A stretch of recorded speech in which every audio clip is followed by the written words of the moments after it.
جاء الحق وذهب الباطل ان الباطل كان زهوقا. اور چھڑی کا یوں اشارہ کرتے تھے اور بعض روایتوں میں چھڑی اس بت کو مارتے تھے، وہ ضرور اڑ جاتا گراتے جاتے. اور صحابہ کو کہا کہ جتنے ہیں سب کو باہر نکالو. سارا کچھ خانہ باہر سے خالی کیا گیا. جتنی کافروں لفظ یاد رکھیں، جتنی کافروں کی یادیں تھی ساری کی ساری محبوب نے خانہ کعبہ سے باہر نکالا. تو اگر اس یادوں کا تعلق اسلام کے ساتھ نہ ہوتا تو ایک یادگار اللہ کے محبوب نے بات چھوڑی. وہ کون سی یادگار ہے؟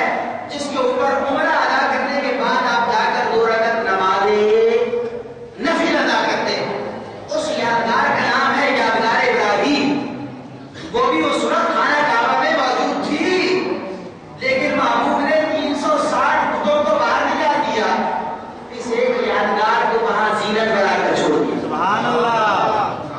محبوب اگر یادگاروں سے تعلق اسلام کا نہیں، جس میں باہر نکالتے، لیکن باہر کیسے نکالتے؟ اللہ تعالیٰ نے حکم ارشاد فرمایا یہ یادگار باقی رکھو، اور صرف باقی نہ رکھو واتخذوا من مقام ابراہیم مصلی.